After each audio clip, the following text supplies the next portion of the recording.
رب العالمين والصلاة والسلام على سيد المرسلين وعلى آله وأصحابه أجمعين. قال الله تبارك وتعالى في الكلام المجيد والفرقان الحميد: أعوذ بالله من الشيطان الرجيم، بسم الله الرحمن الرحيم. لقد حق القول على أكثرهم فهم لا يؤمنون. إنا جعلنا في أعناقهم أغلالا فهي إلى الأذقان فهم مقمحون. وجعلنا من بين أيديهم سدا ومن خلفهم سدا فأغشيناهم فهم لا يبصرون. صدق الله العظيم وصدق رسوله النبي الكريم، ونحن على ذلك من الشاهدين والشاكرين، والحمد لله رب العالمين. محترم ومكرم علماء کرام اور ایمان والے بھائیوں، سورہ یاسین کی کچھ باتیں ذکر کی جا رہی ہے۔ اللہ تبارک و تعالیٰ نے اس سورت کو قرآن کریم کا دل فرمایا ہے، اور اللہ کے مفسرین فرماتے ہیں کہ اس سورت کے مضامین دوسری سورتوں کے مقابلے میں دینوں کو جھنجھوڑنے والے، جو خطاب کا انداز اللہ تبارک و تعالیٰ کا ہے، مکی سورتیں جو اس سے پہلے نازل ہو چکی تھی ان کا انداز اور تھا، اور سورہ یاسین کا انداز اور۔ اللہ کے علماء مفسرین نے آپ صلی اللہ علیہ وسلم کے مکی دور کو مختلف سالوں کے اعتبار سے مختلف احوال اور مختلف واقعات کے اعتبار سے تقسیم کرنا۔ اس اعتبار سے کہیں ذکر کیا جاتا ہے یہ اول دور کی آیتیں ہیں، اول دور کی صورتیں ہیں، جب ابھی دعوت کا صرف آغاز ہوا تھا اور لوگوں کے ساتھ کبھی مسائل کھڑے تھے۔ اس کے بعد بیچ کا دور ہے جب دشمنوں نے آپ صلی اللہ علیہ وسلم کی باتوں کا انکار کیا، زبانی طور پر، کبھی مجلسوں میں، اور پھر اس سے دور آگے بڑھا، آپ صلی اللہ علیہ وسلم پر ایمان لانے والوں کو بھی ستانا، مارنا، پیٹنا، اور خود آپ صلی اللہ علیہ وسلم کے ساتھ بھی بدتمیزی کی تھوڑی حد سے آگے بڑھ جانا۔ یہ اس طرح کے مختلف احوال اللہ تبارک و تعالیٰ نے قرآن کریم کی آیتوں کو اور سورتوں کے مضامین کو اسی اعتبار سے تقسیم فرمایا ہے۔ اول دور میں نرمی کے ساتھ، شفقت کے ساتھ، بہت اچھے انداز میں قرآن کریم کی جو بلاغت و فصاحت ہے، واقعات کے، مثالوں کے اور مختلف احوال کے ذکر میں اس کو پیش کی۔ یہ سورہ یاسین اس دور کی مفسرین فرماتے ہیں کہ جن آپ صلی اللہ علیہ وسلم کے منکرین کا انکار زبانی اعتبار سے شدت سے بڑھ گیا تھا، اس لیے اللہ تبارک و تعالیٰ نے سورت کے آغاز ہی میں انک لمن المرسلین تاکید کے ساتھ فرمایا۔ پھر تنزیل العزیز الرحیم، قرآن کریم کے مطابق فرمایا کہ یہ جس ذات کی طرف سے نازل کیا ہوا ہے وہ عزیز ہے، غالب ہے، جس پر کسی کا کوئی قبضہ اور غلبہ نہیں ہو سکتا، لیکن ساتھ میں اور رحیم ہے۔ شان رحمانیت سے، شان رحیمی سے اللہ تبارک و تعالیٰ نے ہمارے ساتھ جو معاملہ فرمایا، یہ کتاب عزیز اسی شان رحمانیت ہی کا مظہر ہے۔ اسی لیے فرمایا الرحمن علم القرآن، صفت رحمان کو ذکر فرمایا اور فوراً اس کے بعد علم القرآن کو ذکر فرمایا۔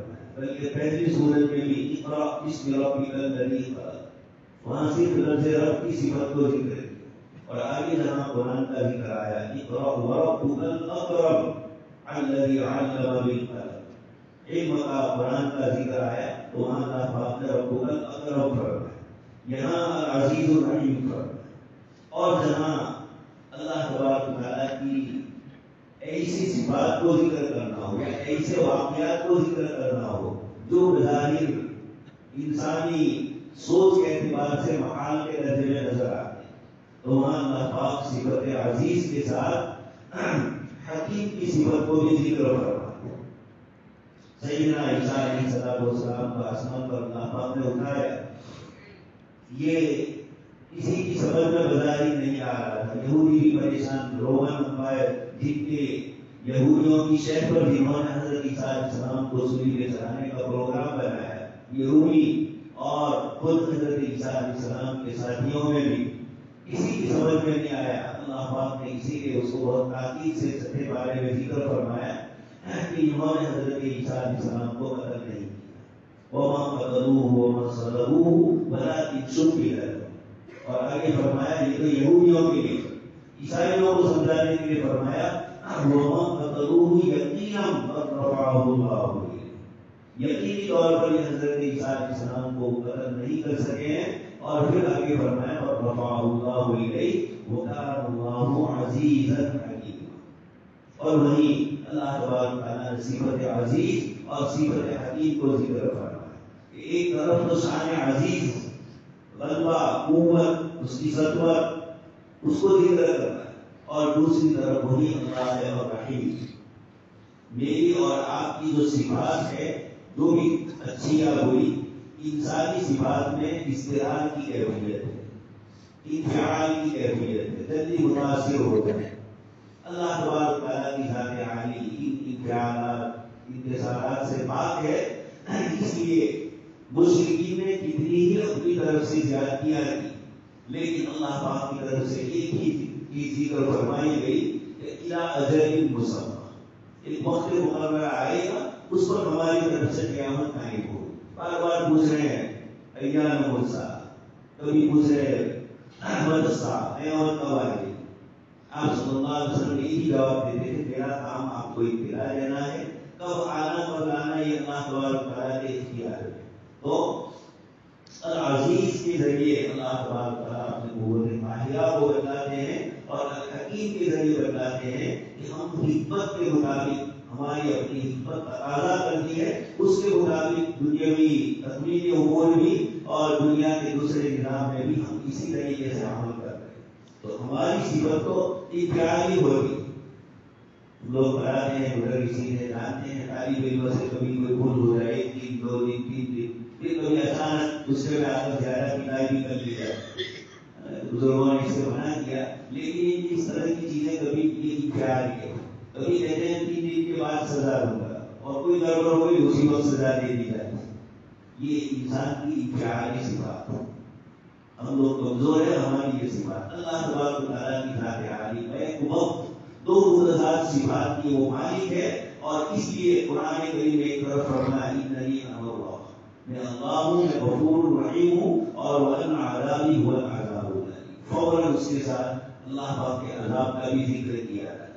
یہ دونوں صفات کو اللہ تبارک تعالیٰ کی طرف سے لا کر بتایا جاتا ہے کہ پہلی صفت بھی صفت عزیز، اسی طریقے سے یہاں صفت رحمت، وہ بھی ہماری اپنی اختیاری ہے، اور عذاب دینا ہے وہ بھی ہمارا اختیاری ہے. یہ دونوں چیزیں اللہ تبارک تعالیٰ کی صفات عالیہ ہے. انسان اپنی سوچ کے اعتبار سے اللہ پاک کی صفات کے متعلق تصور کرتا ہے. حضرت شاہ ولی اللہ رحمۃ اللہ علیہ فرماتے ہیں کہ چونکہ اسلام میں سب سے پہلا مسئلہ جو کھڑا ہوا وہ صفات الہی کا مسئلہ کھڑا ہوا. اللہ تبارک تعالیٰ کی صفات کے متعلق فلسفیانہ انداز میں اشارات لوگوں نے کیے. کچھ لوگوں نے انسان کی طرف اللہ پاک کی ذات عالی کو سمجھ کر اللہ پاک کی صفات میں بحثیں شروع کی. حضرت شاہ صاحب رحمۃ اللہ علیہ فرماتے ہیں کہ ان لوگوں نے اللہ پاک کو بادشاہوں جیسا نعوذ باللہ سمجھ لیا، اور یہ سمجھا کہ کچھ چیزوں کی بادشاہ کو علم اس کو بلائے اور کچھ چیزیں اس کے وزیر بتاتے ہیں. تو صفات کے اعتبار سے انہوں نے اللہ پاک کی ذات عالی کے لیے آپ سن چکے ہیں سورہ سعد میں آپ صلی اللہ علیہ وسلم کے پاس آئے. آپ صلی اللہ علیہ وسلم لمبا قصہ ہے، حضرت ابو طالب کے پاس آ کر لوگوں نے عرض کیا کہ آپ دنیا سے جا رہے ہیں اور آپ کے انتقال کے بعد آپ کے بھتیجے کے ساتھ ہم کچھ کریں تو لوگ یہ کہیں گے کہ جب تک چچا ہے وہاں تک کچھ نہیں کر سکے، اور اب اس کے بعد ظلم ہوتا. یہ عرب جاہلیت تھی، لیکن کچھ اصول اور ضوابط ہوتے تھے، رکھاؤ ہوتا تھا. جناب ابو طالب نے آپ صلی اللہ علیہ وسلم کو بلایا اور اللہ کا عرض کیا کہ یہ لوگ اس طرح کی باتیں کر رہے ہیں. پہلے تو آپ صلی اللہ علیہ وسلم تشریف فرما اپنے چچا کے پاس جانا چاہتے تھے. ابو جہل نے وہاں جگہ خالی دیکھی تو وہاں پر بیٹھ گئے، حضور ایک کونے میں بیٹھ گئے. پھر اس کے بعد آپ صلی اللہ علیہ وسلم سے چچا نے کہا، آپ نے فرمایا کہ یہ لوگ ان کو میں ایک بات کہنا چاہتا ہوں، اگر یہ میری بات مان لیں تو عرب و عجم سب ان کے غلام ہو جائے. جب یہ غلامی آئی اور عرب و عجم کی تو انہوں نے کہا کہ ایک نہیں 10 باتیں ہم سننے کے لیے. آپ صلی اللہ علیہ وسلم نے وہی بات فرمائی، بولو لا الہ الا اللہ، لا الہ الا اللہ بولو کامیاب ہو۔ اب یہ ایک اللہ کو معبود ماننا اتنا پسند ناپسندیدہ ہوا کہ فوراً کہا اجعل الآلہۃ الہا واحدا ان ھذا لشیء عجاب، ایک خدا کو سب کچھ طاقتیں دے دو، سب کچھ اختیارات دے دو، یہ ہماری سمجھ سے بات ہے۔ وَانْطَلَقَ الْمَلَأُ مِنْهُمْ أَنِ امْشُوا وَاسْبِرُوا عَلَىٰ آلِهَتِكُمْ، سب نے اٹھتے ہوئے کہا کہ بس ہم تو اپنا معبودوں پر ہی رہیں گے۔ تو یہ اللہ تبارک و تعالیٰ کو مخلوق کی طرح سمجھا۔ آج بھی دنیا میں اللہ پاک کی ذات عالی کی صفات کے سلسلے میں جو کچھ ادھر ادھر کی باتیں ہو رہی، یہ سب کا حقیقت انسان کے علم کی کمی اور نقص ہے۔ اس کے صفات الہیہ میں تفویض مان لو، اس سے بڑھ کر اور کوئی چیز نہیں۔ جیسے تقدیر کا مسئلہ ہے، ماننا ہی ہے، نہ مانو کبھی روزانہ وہی چیز پیش آتی ہے جو اللہ پاک نے ما کل ما یتمنى المرء یدرکہ تجری الریاح بما لا تشتہی السفن، آدمی کتنے رات کی گرائے کرتا ہے لیکن ہوائیں اڑتی ہی چلتی ہے، کاروبار میں، رات کے معاملات میں، اولاد کے سلسلے میں، اور زندگی کے رات کے جتنے بھی معاملات ہیں، لمبا پلان اور پروگرام ہوتا ہے لیکن کہیں نہ کہیں رکاوٹ آ جاتی ہے۔ سیدنا حضرت علی رضی اللہ عنہ نے فرمایا عرفت ربی بحسن اعضائی، میں نے اپنے رب کو میرے ارادوں کی ٹوٹنے ہی میں پایا کہ کوئی ذات ہے جو رکاوٹ میرے ارادوں کے درمیان کرتی ہے۔ تو حضرت شاہ صاحب رحمۃ اللہ علیہ نے یہ فرمایا کہ یہ اصل کمی جو ہوئی انسانوں نے اللہ پاک کی ذات علی کو مخلوق کے ساتھ تشبیہ، اس لیے لیس کمثلہ شیء، ایک ہی جملہ قرآن میں فرما دیا اللہ پاک کی ذات علی کے سلسلے میں، لیس کمثلہ شیء، وہاں کچھ نہیں ہے۔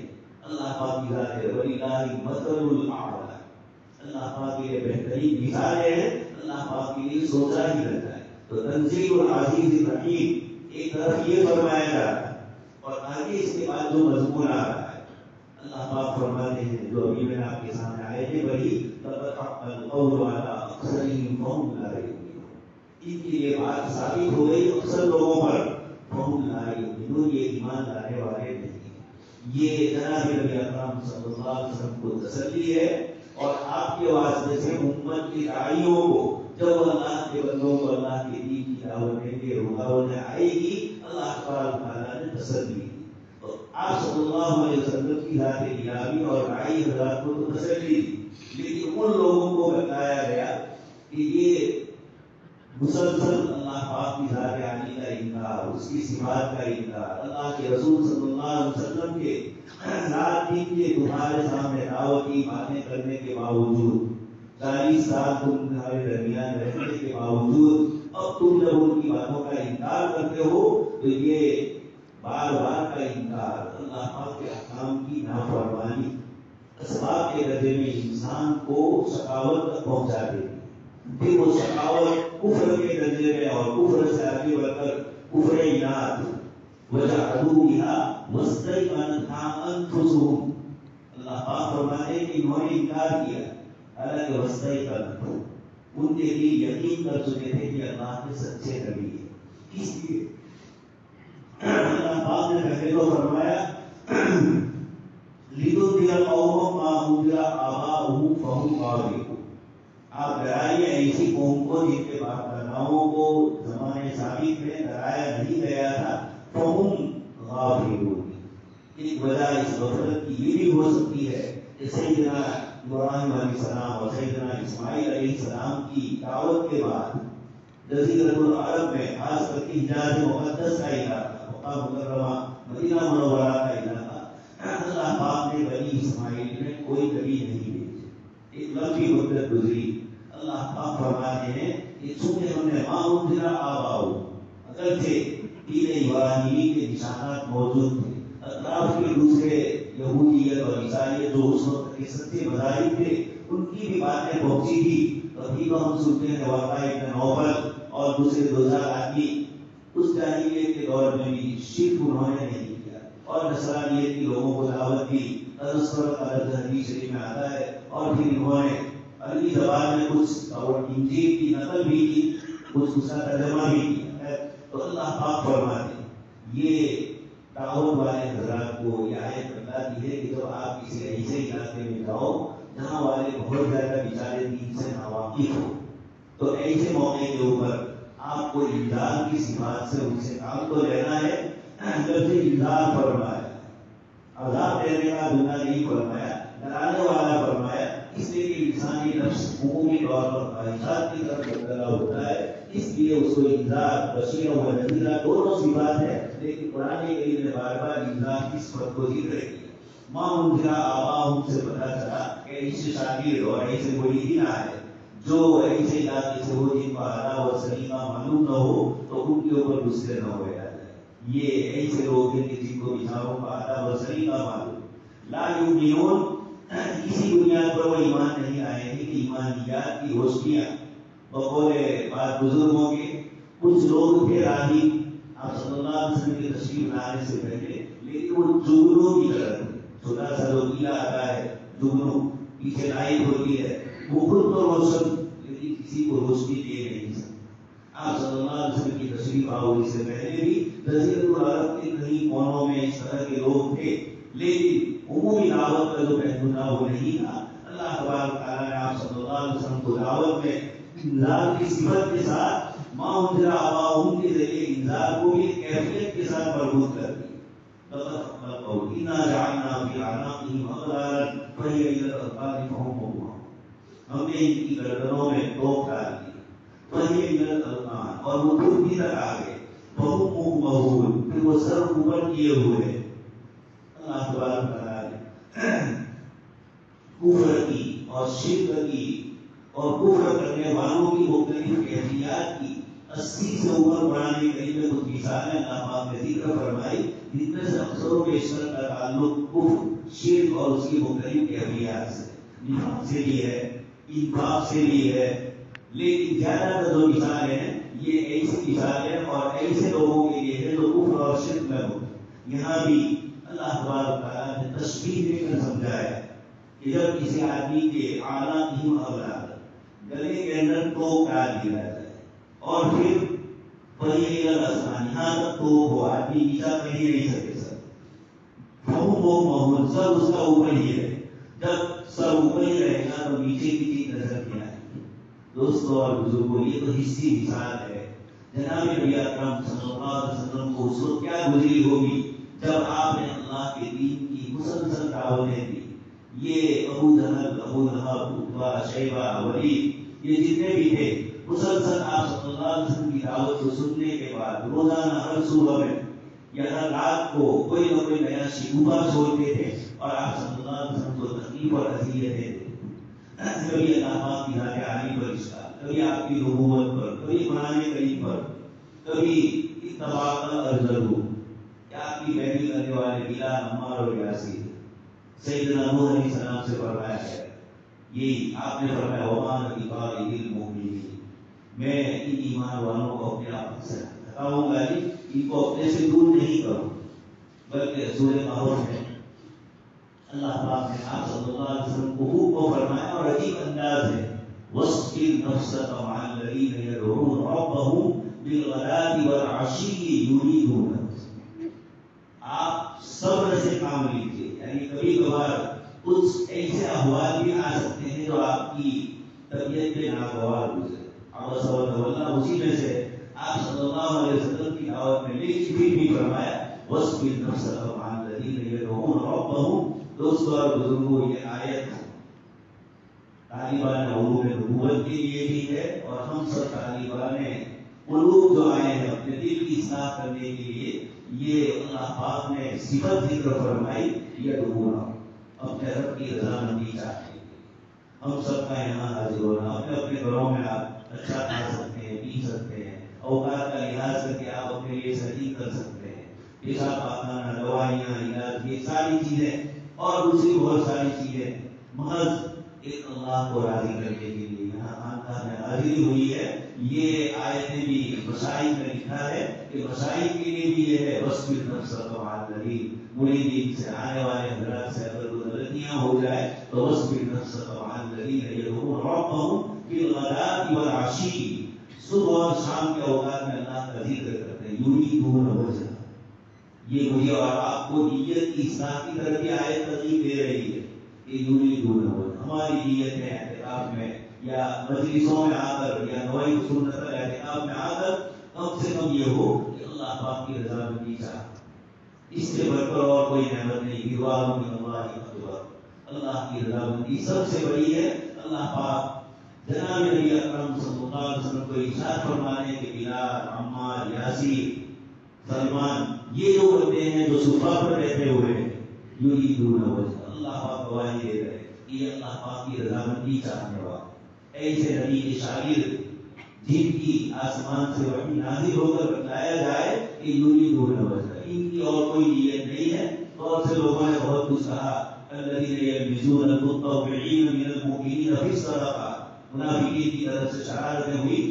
اللہ پاک نے جواب میں یہاں یہ تو مکی صورت ہے، اللہ پاک نے فرما دیا یریدون وجہ، لا تعد عیناک عنہم، اور آگے اپنی نظریں ان سے صرف نہ کریں، انہی کی طرف توجہ ہے۔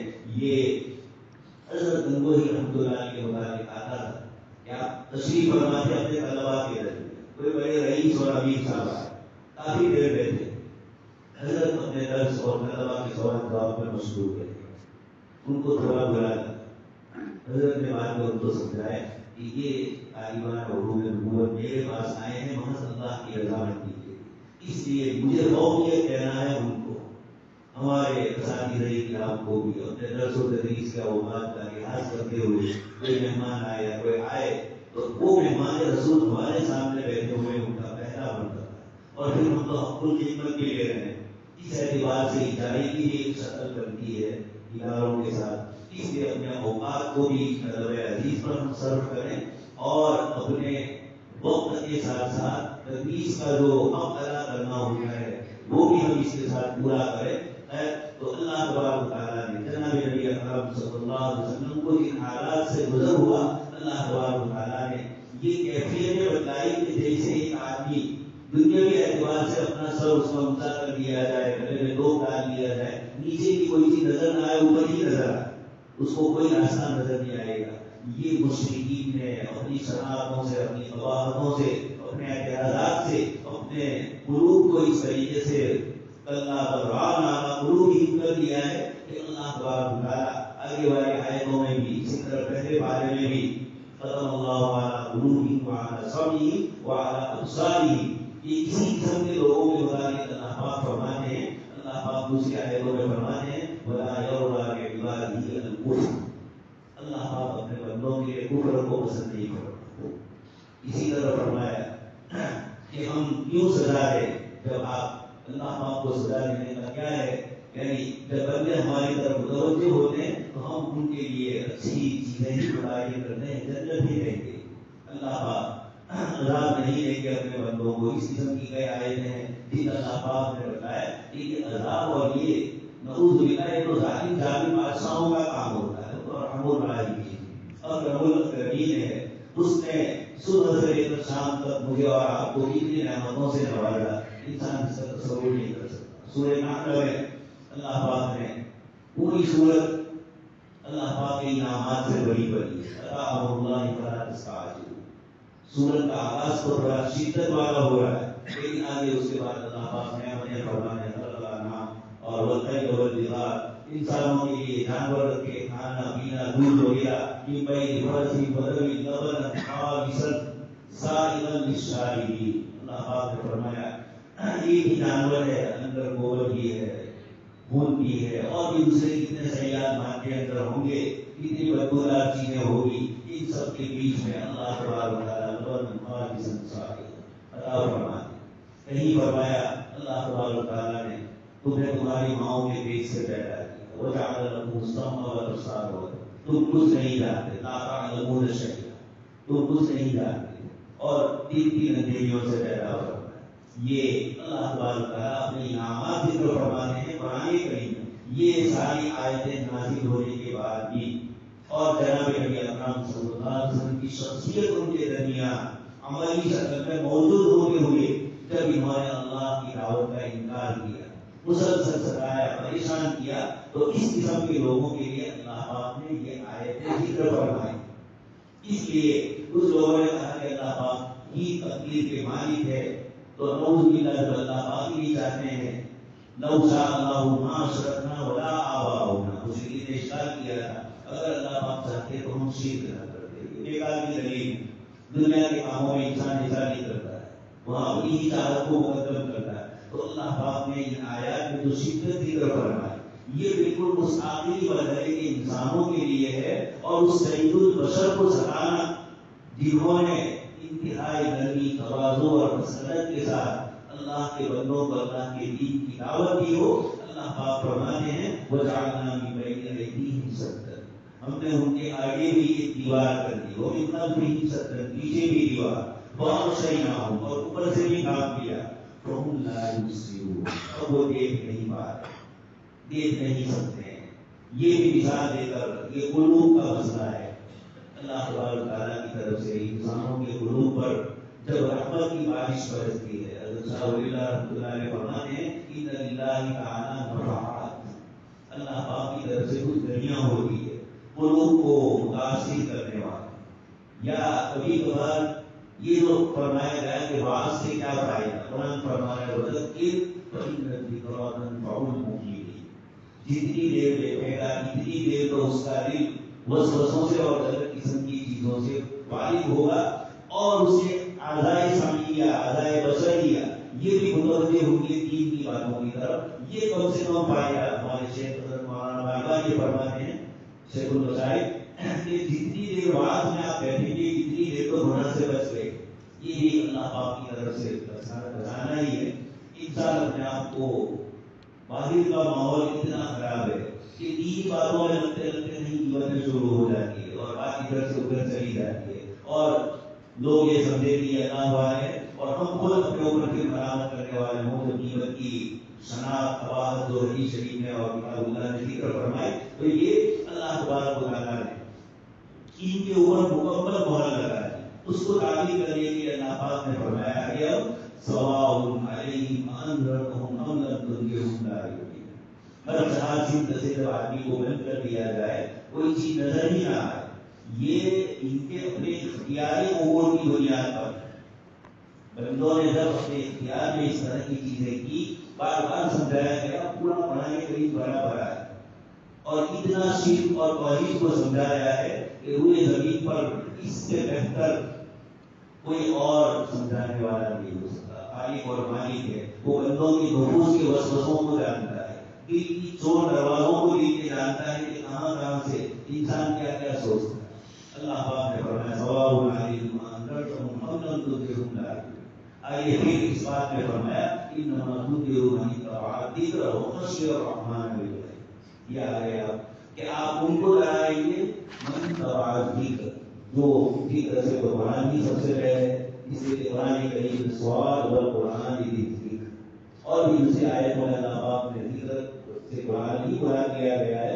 مفسرین نے حضرت عبداللہ بن عباس رضی اللہ عنہما نے اکثر ذکر سے قرآن کریم ہی مراد کیا ہے. تو انما تنذر من اتبع الذکر، آپ تو ڈرائیں گے اس کو جو ذکر کی پیروی کرے. تو ایک تو قرآن ہوا، اور ایک ذکر کا عمومی معنی وَإِنَّهُ لَذِكْرٌ لَكَ وَلِقَوْمِكَ، یہ نصیحت ہے تمہارے لیے اور تمہاری قوم کے لیے. اللہ پاک نے ذکر سے یہ بھی مراد ہے، ایک تو ذکر لسانی ذکر قلبی وہ کی جگہ پر، یہاں ذکر سے مراد نصیحت کرنے والا، یاد دہانی کرنے والا. اس سے تبلیغ کی بھی اہمیت معلوم ہوتی ہے، دعوت کی اہمیت معلوم ہوتی ہے کہ کوئی کرائے گا تو کرنے کی کیفیت پیدا ہوگی. اس لیے امت میں ولولا نفر من كل فرقة منهم طائفة، ایک جماعت ایسی ہونی چاہیے جو کتاب و سنت کے بعد لعلهم يرجعون، اپنی قوم میں آ کر ان کو سمجھائے اور وہ اللہ تبارک و تعالیٰ کی طرف متوجہ ہو. تو انما تنذر من اتبع الذکر، آپ ان کو ڈرائیں گے من اتبع الذکر جو اللہ کے دین کی پیروی کرے. وخشی الرحمن بالغیب، یہ سب سے بڑا مسئلہ ہے ایمان بالغیب. دنیا مشاہداتی ہے، جو چیزیں آنکھوں سے نظر آتی ہے لوگ اسی کو مانتے ہیں، اور ایک مومن ایمان والا ہے اللہ پاک نے اس کو وقت رحمان فرمایا. وخشی الرحمن، اللہ پاک نے آیت میں فرمایا یا ایھا الانسان ما غرک بربک الکریم، اے انسان تجھے تیرے کریم رب سے کس نے دھوکے میں ڈالا. حافظ ابن کثیر رحمۃ اللہ علیہ نے وہاں کچھ صوفیاء کرام کا جواب اور کچھ علماء کا جواب نقل کیا، الگ الگ جوابات. اس نے ایک بار یہ بھی نقل کیا کہ کچھ لوگوں نے یہ کہا کہ اللہ پاک نے ہی جواب سکھلایا ماں اور کا بیرو بیکل کری تجھے کس نے دھوکے میں ڈالا قریب رفس تو آپ نے خود جب اپنے کو قریب کہا تو پھر ہماری ضرورت اور بہادری ہو گئی کم گنا. لیکن حضرت حافظ کثیر صاحب نے اس کو پسند نہیں فرمایا. اس لیے یہ تمدن کے موقع پر احسان کے موقع پر اللہ پاک فرمائے جیسے کوئی استاد نرم ہو. ایک تو سب تو ہوتے ہیں طالب علم وہاں کو شرارت کر لے اور ایک نرم استاد ہو اچھی طرح پڑھا کے وہ کچھ طلبا کے ساتھ زیادتی نہ کرتے اور وہاں عمومی طور پر طلبا وہی زیادتی کرتے ہیں. تو وہ کہے کہ دیکھو فلاں استاد کے پاس تو تمہارا یہ حال ہوتا ہے کہ بالکل چپ چاپ ہے اور ہمارے پاس ہم نہیں کرتے ہیں پھر بھی تو یہ کرتے. تو اللہ پاک نے بیوروکریٹل کریم کے ذریعے موقع لگایا ہے کہ کریم رب کے ساتھ بھی تمہارا یہ معاملہ یہ بیوروکریٹل کریم. یہاں بھی اللہ پاک اپنی صفات میں سے غشی الرحمان کرتا ہے کہ رحمان جیسی ذات عالی کے ساتھ بھی اللہ پاک کے ساتھ غشی الرحمان غشی اللہ بلکہ اللہ ذات کا ہے. بڑے اللہ کے ناموں میں سے عزیز قہار اللہ پاک کے ان ناموں میں سے ان صفات میں سے جن کے الفاظ کے ظاہر سے ہی اللہ پاک کی سطوت اس کی عظمت معلوم ہوگی. اور یہاں رحمان فرمایا ہو غشی الرحمان ہے. اس لیے ہمیں امید بھی دیا ہے کہ بالغیب پر ایمان آنا ہی ہے جس سے اللہ تعالیٰ کی ذات عالی پر ایمان بالغیب صحیح چیزیں ہیں. مقاصد شریعت پر 20 ایک بہت بڑے عالم صاحب نے ایک عجیب جملہ لکھا کہ اسلامی شریعت میں مغیبات سب سے کم. دنیا کے دوسرے مذاہب میں دیکھو مغیبات کا مطلب ایسی باتیں جو ظاہری عقل میں نہ آئے سمجھ میں نہ آئے. اسلام میں تو سب چیزیں ہیں آمد تو باللہ و رسولہ و ملائکتہ یہ جو ہم پڑھتے ہیں ایمان مفصل بس یا ایھا الذین آمنوا آمنوا باللہ و رسولہ والکتاب الذی نزل علی رسولہ والکتاب الذی انزل من قبل اور پھر آگے اس کے بعد یہ سب چیزیں ہیں ایمان لیا. باقی دوسری سب چیزیں دلائل عقلیہ نقلیہ سے بڑی بڑی ہے. اسی لیے شیخ عبدالسلام رحمۃ اللہ علیہ بہت بڑے عالم یہ فرماتے ہیں کہ آپ غور کریں گے تو شریعت اسلامیہ کی ہر چیز آپ کو حکمت اور نصیحت کے مطابق سمجھ میں آئے. ابھی ایک صاحب نے میرے اوپر چھوٹا سا ایک ویڈیو بھیجا آپ یہ رمضان کے سلسلے میں کسی امریکی ڈاکٹر کا ریسرچ بتایا گیا. انہوں نے کہا کہ یہ جو تراویح کی نماز آدمی دن بھر بھوکا رہتا ہے اس کے بعد یہ چیزیں کھاتا ہے اور مختلف چیزیں ہم لوگ جانتے ہیں ہم کیا کیا کھا لیتے ہیں. تو اس دائرے میں مختلف چیزیں کھاتا ہے تو اندر سے ایسی اوپر آتا ہے اور جب تک اس کی ہاضمے کی صلاحیت مکمل نہیں ہوتی وہاں تک وہ اس کو پریشان. اب یہ اسی کیفیت میں ہے. اب اس کو پورا بدن کو اسٹرانگ کرنا ہے تو 20 رکعت تراویح رکھی ہے. اللہ پاک کی طرف سے یہ ایک نظام جو تراویح کا اللہ پاک گزارا ہے. جیسے اتنا عمر کا خطاب رضی اللہ تعالیٰ عنہ کو ہمارے کئی ساتھیوں کو جو تراویح نہیں پڑھاتے میں کہتا ہوں کہ اللہ پاک حضرت عمر رضی اللہ تعالیٰ عنہ کو جیسا خیر عطا فرمائے. انہوں نے تراویح کا نظام قرآن کی ترتیب سے شروع کروایا. ورنہ میں اور آپ قرآن یاد کرنے کا پورے سال کو موقع ملتا نہیں ہے رمضان میں بھی شاید نہ ملے. تو اللہ پاک ان کو جزائے خیر ان حضرات کو انہوں نے قرآن کریم کے سلسلے میں ایسی محنتیں فرمائی. تو اللہ تبارک و تعالیٰ نے بات دور جا رہی ان کا یہ کہنا ہے کہ اب جب کبھی نماز پڑھتے ہیں تو یہ سارا ہضم ہو جاتا ہے. یہ تو ان کا تعلق سائنس کی چیزوں سے اور اس سے ہے. ہم تو یہ سمجھ چکے ہیں کہ ایمان مل گئے. ہم نے اپنے آپ کو ہمارے اللہ کے حوالے. حضرت شاہ فیصل مرحوم رحمۃ اللہ علیہ کے پاس فرانس کے ڈاکٹر موریس روکائے آئے تو اس نے ہارٹ کے اسپیشلسٹ تھے اور ان کا آپریشن کی. تو انہوں نے کہا مجھے قرآن میں کچھ اشکالات. بادشاہ نے شاہ فیصل نے کہا کہ قرآن پڑھا. انہوں نے کہا کہیں میرا سوال سمجھیے. قرآن پڑھا اور اس کی سمجھ میں آ گیا. نہیں میں اپنی زبان نہیں تھا میں نے انگلش اور فرانسیسی ٹرانسلیشن سے پڑھا. قرآن کا کسی نے ترجمہ قرآن نہیں پڑھا. اب یہ یورپی قوم جو دنیاوی ترقی کی ہے اللہ پاک نے ان کو علوم کے اور کسی چیز کے حاصل کرنے کے لیے ایسی طلب اور جستجو کی ہے جو کبھی ہمارے محدثین کی ہوتی تھی ہمارے علماء ربانیین کی ہوتی تھی. مدارس اسلامیہ کے طلبا جانتے علماء جانتے ہیں ایسی نظرات میں نہیں کریں. تو اب اس کے بعد 6 مہینے تیسرا آئے اور انہوں نے عربی زبان سیکھی اور پھر اس کے بعد یہ کتاب لکھی ہے Bible and Quran and science, اور اس کے اندر انہوں نے ساتھ اب جو اشارات تھے وہ اشارات جو قرآن کی زبان میں پڑھ رہے تھے وہ سارے اشارات دور ہو. اللہ تبارک و تعالیٰ نے ایمان بالغیب کے ساتھ اس میں ایمان بالمشاہدہ بھی ایسا رکھا ہوا، لیکن بندے کو پہلے مان لینا. اب بھی یہ کہتے کس کو ہے؟ اگر ایک نوکر آپ نے رکھا اور صبح سے شام تک آپ اس کو جو کام سونپو اور وہ کہتا ہے یہ کیوں یہ کیوں یہ کیوں، آپ کہیں گے تیرا کام صرف کرنا ہے، کیوں کا تعلق تجھ سے نہیں ہے.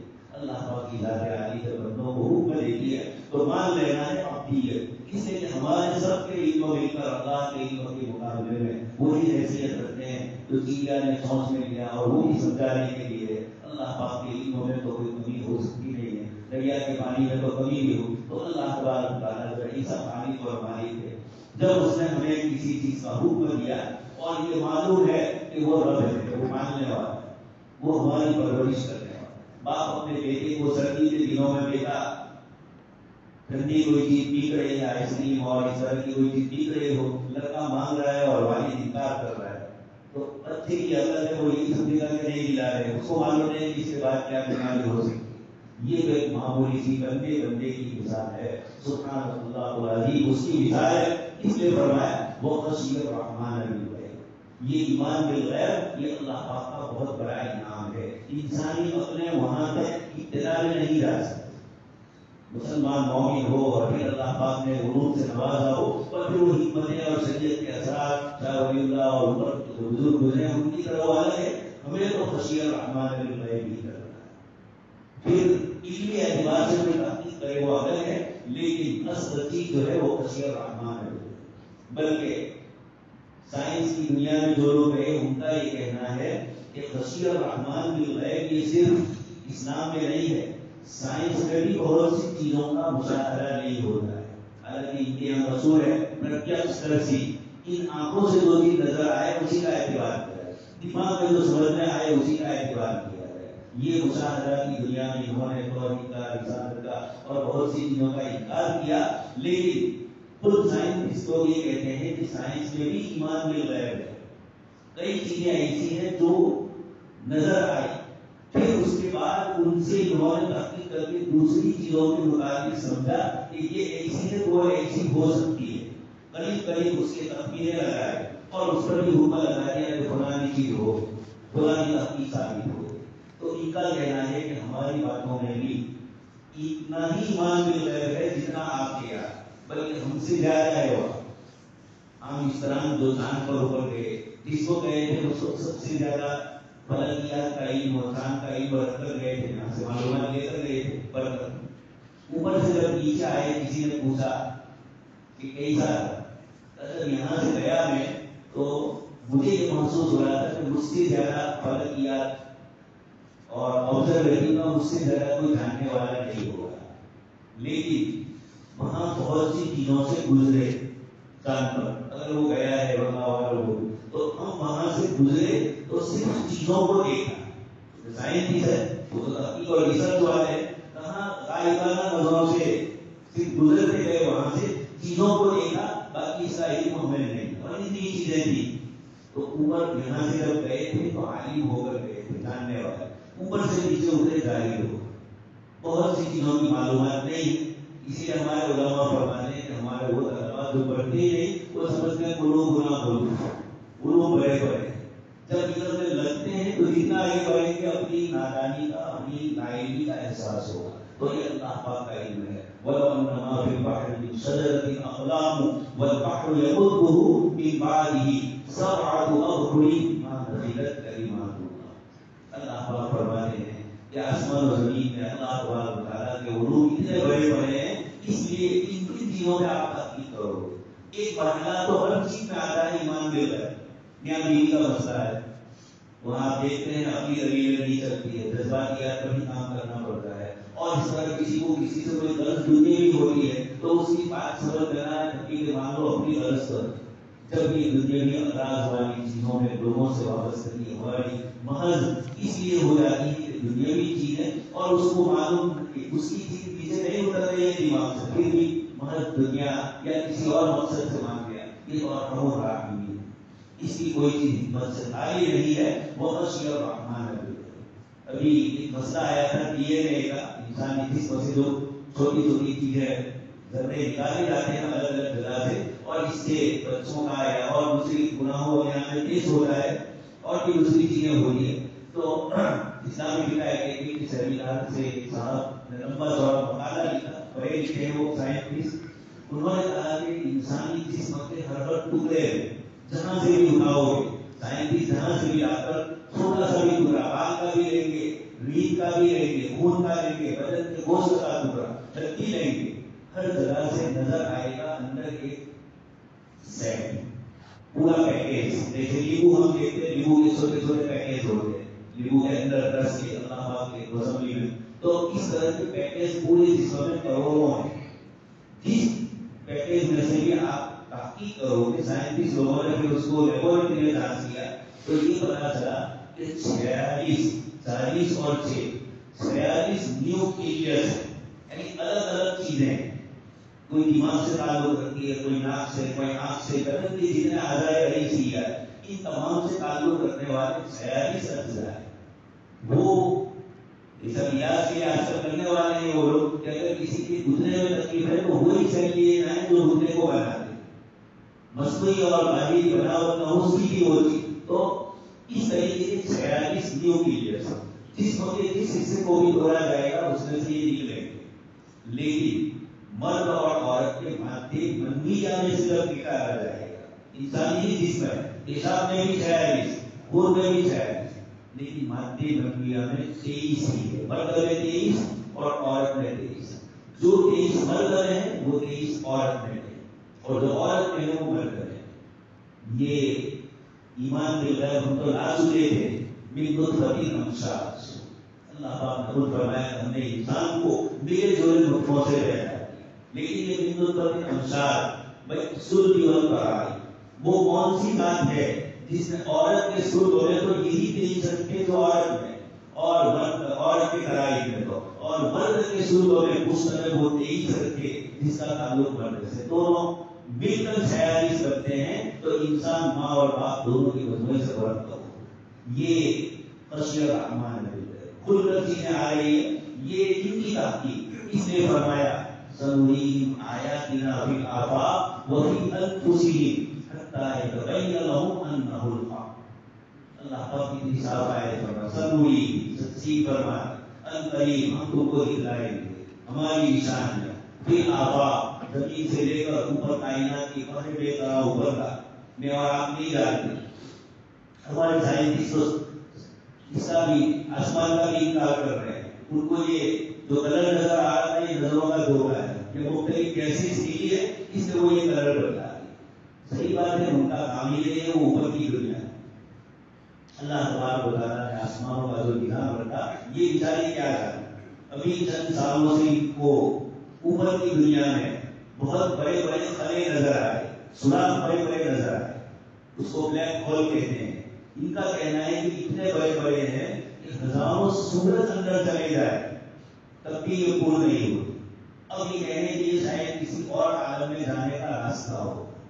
اللہ پاک نے فرمایا کہ آفاق، اس آفاق کے اندر ہم اپنی ایسی ایسی نشانیاں بتائیں گے، اور وہی انفسکم، ہمارے سر سے لے کر پیر تک کے اجزاء، یہ ابھی میں نے آپ کو صرف یہ کی بات کی، بدن کے اندر ہزاروں لاکھوں اجزاء اللہ پاک رکھتے ہیں، اور کیسے علاج ہو رہا ہے بیماری کا، ڈاکٹر تو دوائی دیتا ہے، اس کے بعد اندر کے عمل کو کون کر رہا ہے؟ اللہ پاک کی ذات ہے۔ اس لیے تو حدیث شریف میں فرمایا ہے جب سورج طلوع ہونے سے پہلے اجازت دیتا ہے تو یہ دوائیاں بھی اندر جانے سے پہلے اجازت دیتی ہے کہ اس کو شفا دنیا ہے، شافی تو وہ ہے، اس لیے وہاں سے اجازت دی جاتی ہے۔ تو اللہ تبارک و تعالیٰ نے یہ کائنات کے اندر وہی انفسکم افلا تبصرون، اس لیے فرمایا کہ پہلے مان لو، جب مان لو گے اس کے بعد ہر چیز سے تم کو ہماری جلالت، ہماری شان افاقیت کا پتہ چلتا جائے گا۔ تو اللہ پاک فرماتے ہیں حتی یتبین لہم انہ الحق، بالکل واضح ہو جائے گا لوگوں کے سامنے کہ انہ قرآن یا دین اسلام یا آپ صلی اللہ علیہ وسلم جس کی بھی طرف ضمیر مفسرین نے الگ الگ لوٹائے انہ الحق۔ اللہ پاک نے وہ خشی الرحمن بالغیب فرما کر ہمیں بہت سی چیزوں سے بچا لیا، تقدیر کا عقیدہ جس کا تعلق اس سے بھی ہے جنہوں نے ہدایت نہیں مانی، اللہ تبارک و تعالیٰ نے ایسوں کو ہدایت کے سارے اسباب مہیا کیے لیکن پھر بھی کچھ نہیں۔ اسی میں اللہ تبارک و تعالیٰ نے یہ بھی فرمایا وَبَشِّرْهُ بِمَغْفِرَةٍ وَأَجْرٍ كَرِيمٍ، آپ ایسے ایمان والوں کو جو ڈرنے والے ہیں، جو بھی دیکھے رحمان سے خوف خشیت فرمائے، محبت والا جو ڈر ہوتا ہے اس کو خشیت سے تعبیر کیا جاتا ہے۔ تو خشیت الرحمن بھی ہے، ایک طرف رحمان ہے اور ایک طرف خشیت کرتا ہے۔ خشیت کا درجہ کم کر دیا لفظ رحمان کی صفت نے کہ مجھ سے ڈرنا ہے، لیکن انسان رحیم کو بھی ملحوظ رکھ کر مجھ سے ڈرنا ہے، یہ اللہ پاک بھی فرما سکتے ہیں، مخلوق میں کسی کی یہ صفت ہے۔ اسی لیے کچھ مفسرین نے لکھا سورہ رعد میں اللہ پاک نے 32 متضاد چیزوں کو ذکر فرمایا، رات دن، آسمان زمین، سایہ، دھوپ، یہ بہت ساری چیزیں سورہ رعد میں اللہ پاک نے ذکر فرمائی۔ فرماتے ہیں کہ بے محب ان متضاد چیزوں کا مالک بننا، ان صفات کا، یہ کسی مخلوق میں نہیں ہو سکتا۔ ایک آدمی غصے والا ہے، غصے والا ہی رہتا ہے، ایک نرم ہوتا ہے، عام طور پر وہ نرم ہی رہتا ہے۔ اللہ تبارک و تعالیٰ نے دونوں صفات کو ذکر فرمایا، اس لیے اللہ پاک کی ذات عالی کے متعلق آتا ہے الصمد، بے نیاز، جو کسی کا محتاج نہ ہو اور سب اس کے محتاج۔ لفظ صمد کی مختلف تفسیر کی گئی، لیکن حضرت عبداللہ ابن عباس اور دیگر حضرات نے یہ جو تفسیر فرمائی یہ سب سے جامع معلوم ہوتی ہے، اور دونوں جز جو کسی کا محتاج ہو گیا، کسی کا محتاج نہیں ہے، اگر سے مخلوق میں سے کوئی ایسا نہیں ہو، لیکن ساتھ ساتھ سب اس کے محتاج، یہ بھی ایسی صفت ہے۔ یہ دونوں صفتیں مل کر اب سبحانہ و تعالیٰ کی ذات عالی کی صفات ہمارے سامنے واضح فرماتی ہیں، اس کی قدرت اور طاقت کو۔ اللہ پاک فرماتے ہیں جب ان دیکھے تم ایمان لے آؤ گے، بالغیب تمہارا ایمان ہوگا، تقدیر کا عقیدہ، مسلمانوں میں خودکشیاں کم ہو رہی، غیروں میں خودکشیاں زیادہ ہو رہی، اس کی وجہ تحقیق کریں تو کیا ہے؟ آخرت کا تصور نہیں ہے، مرنے کے بعد اللہ پاک کے یہاں یہ دنیا دارالامتحان ہے، دارالجزا نہیں ہے، وہاں جا کر سب ملے گا، اور عدل انصاف والموازین القسط قائم ہوگا۔ اس لیے میں کسی پر ظلم کروں گا تو وہاں حساب دینا ہے، میرے اوپر کوئی تکلیف آئی یہاں نہیں تو وہاں جنت میں بدلہ ملنے والا ہے۔ پھر جب پریشان ہوتا ہے اور وہ جانتا ہے کہ اللہ کی طرف سے یہ مصیبت آئے، اس لیے اس کے سامنے ایک تو تقدیر کا مسئلہ ہے، اللہ پاک نے فرما دیا کہ تم نے اپنی طاقت سے سب کچھ کر لیا لیکن تیرے فیور میں فیصلہ نہیں ہوا تو اللہ پاک کی طرف سے یہ اتنا بتا دیا۔ حضرت سیدنا یوسف علیہ السلام کے قصے میں مفسرین فرماتے ہیں کہ عجیب و غریب ہے، جو چیز راحت کی ہے وہ تکلیف کا ذریعہ بنتی ہے، اور جو تکلیف والی ہے وہ راحت کا ذریعہ بنتی ہے۔ سب سے پہلے والدین نے محبت کی، اچھی چیز تھی، بھائیوں کے حسد کا ذریعہ ہو۔ اب حسد بری چیز ہے، اس حسد نے بھائیوں کو کنویں تک پہنچا دیا۔ اب کنویں کی تکلیف حسد نے کنویں میں پہنچا ہے، لیکن اسی حسد کے کنویں کے پہنچنے کے بعد عزیز مصر کے دربار میں پہنچنے کا ذریعہ بھی وہی حسد ہوا۔ یہ اللہ تبارک و تعالیٰ کی طرف سے آگے اس کے بعد بھی ہوئی۔